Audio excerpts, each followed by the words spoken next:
Muito bem, vamos direto ao ponto. Sabe aquela ideia que a gente vê o tempo todo nas redes sociais de que a codependência é só tipo amar demais alguém? Ou de ser muito apegado? Pois é, mas e se não for bem assim?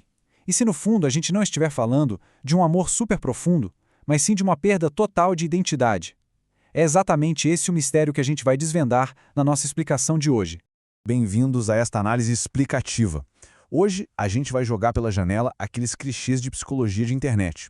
O nosso objetivo é fazer um mergulho clínico, bem profundo mesmo, na dependência emocional, para entender como as engrenagens dela realmente funcionam. É super intrigante pensar em como um conceito tão famoso pode ser tão mal compreendido por aí, né? E para guiar a nossa conversa, temos um roteiro bem direto. Vamos começar falando sobre a ilusão do cuidado, depois passamos para as raízes do trauma e os 5 padrões comportamentais. Na sequência, vamos comparar a codependência com transtornos mentais e fechar com chave de ouro, explorando o caminho da recuperação. Vamos lá? Entrando na nossa primeira parte. 1. A ilusão do cuidado. O nosso primeiro passo aqui é desmantelar de vez essa visão super romantizada de que o autossacrifício constante nos relacionamentos é algo bonito. Spoiler, não é. Olhando para a definição acadêmica, a coisa fica bem reveladora. O termo apareceu lá nos anos 80, nos grupos de recuperação de dependência química, justamente para descrever os parceiros dessas pessoas. Mas o consenso clínico de hoje expandiu isso bastante. A codependência é, na verdade, um padrão persistente de dependência emocional excessiva. É quando a pessoa negligencia as próprias necessidades sistematicamente. Então, aquele suposto cuidado oferecido ao outro não tem nada de altruísmo puro, sabe?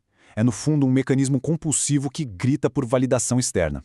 A Pia Mellody, que é uma das grandes pioneiras nesse estudo, tem uma frase que é literalmente um soco no estômago. Ela diz que isso é uma incapacidade de funcionar como um adulto maduro. Ou seja, não tem nada a ver com excesso de amor. A autonomia da pessoa é engolida por uma força invisível. A felicidade e o senso de valor dela ficam completamente amarrados, reféns mesmo, da aprovação de outra pessoa. É uma distorção total do próprio eu.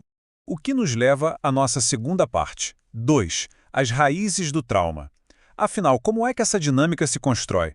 Porque, vamos combinar, ninguém nasce codependente. Isso é um puro mecanismo de sobrevivência, plantado lá atrás. O X da questão está nas dinâmicas da infância. Pensa bem, em uma casa com abuso de substâncias ou com um cuidador que negligencia o lado emocional, a criança aprende desde cedo que o mundo é um caos. A segurança dela passa a depender de adivinhar o que os adultos precisam. Imagina tentar repetidas vezes ajudar um adulto instável e falhar. Isso gera um pau de desamparo aprendido enorme. Essa criança vira um adulto com um medo absurdo de abandono, muitas vezes buscando parceiros indisponíveis por causa de um apego inseguro. É literalmente a sobrevivência da infância disfarçada de personalidade adulta. Entendido de onde isso vem, vamos para a seção 3. 3. Os 5 padrões comportamentais. Como é que essa dependência emocional toda aparece no dia a dia? Vamos mapear isso agora, porque muitos desses comportamentos são quase invisíveis. O grupo Codependence Anonymous, o famoso CODA, montou uma estrutura fantástica para a gente enxergar isso na prática. Eles dividem os sintomas em 5 grandes categorias: negação, baixa autoestima, conformidade, controle e evitação. E olha, o controle e a evitação chamam muito atenção, porque eles funcionam de um jeito totalmente contraintuitivo na cabeça de quem está de fora. Pegando o primeiro padrão de controle. A verdade aqui pode ser meio chocante. Na codependência, o controle quase nunca é aquela coisa agressiva ou ditatorial. Ele vem super mascarado de cuidado. A pessoa usa presentes, favoriza o tempo todo, charme e até conselhos que ninguém pediu, só para explorar a situação emocionalmente. E qual é o objetivo inconsciente por trás de tudo isso? É garantir que o parceiro continue ali, dependente e incapaz. É um jeito de garantir que a dinâmica do relacionamento não mude. Loucura, né? Já o padrão de evitação é fascinante. Parece maluquice pensar que alguém emocionalmente dependente vai evitar a intimidade, certo? Mas, na lógica da sobrevivência, faz todo sentido. A pessoa rejeita a intimidade real para manter uma distância segura. É como se mostrar o próprio eu, que já está super fragilizado, fosse perigoso demais. Então, o que a gente vê muito é o uso de rotas de fuga, tipo síntese de trabalho, sabe? Tudo para não ter que lidar com uma conexão interpessoal mais profunda. E isso nos traz para a seção 4. 4. Codependência versus transtornos mentais. Agora a conversa fica um pouquinho mais técnica, porque a gente precisa entender muito bem onde termina um traço de comportamento e onde começa um diagnóstico clínico. E aqui vai um fato super importante. Pelos manuais médicos atuais, como o famosíssimo DSM-5, a codependência emocional não é classificada oficialmente como um transtorno mental. Ela é considerada um construto psicológico, um padrão de comportamento mesmo.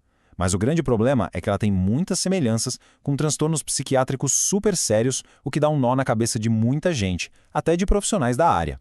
Por exemplo, existe uma diferença gigantesca entre a codependência e o transtorno de personalidade dependente, o TPD. A matemática aqui é simples. De um lado, a pessoa codependente foca em um indivíduo só. Ela assume o papel de salvadora e tenta controlar esse outro através do excesso de cuidado. Do outro lado, quem tem o transtorno de personalidade dependente quer ser cuidado por absolutamente qualquer um. Eles agem apenas como receptores, numa submissão total, literalmente só para não terem que gerenciar a própria vida. São mecânicas totalmente opostas. E tem também a diferença vital para o transtorno de personalidade borderline. Nos dois casos, existe um medo aterrorizante do abandono. Mas a reação a esse medo é que muda o jogo todo. A pessoa codependente vai reagir com hiperacomodação, ou seja, ela se anula por completo para tentar agradar e controlar a situação ao redor. Já a pessoa com transtorno borderline costuma ter uma desregulação emocional enorme, que leva à chamada clivagem. Ela vai da idealização extrema para o ódio absoluto num piscar de olhos. Bom, chegamos à seção 5, o caminho da recuperação. Porque entender o tamanho do buraco é só metade do processo, certo? Agora, a gente precisa focar na solução. Como é que se desaprende algo que serviu de sobrevivência a vida inteira? O caminho para a autonomia precisa de passos bem concretos. O primeiro deles costuma ser o mais difícil de engolir, a detoxificação emocional. A ideia aqui é praticar o distanciamento. E olha, distanciar-se não é parar de amar de uma hora para outra.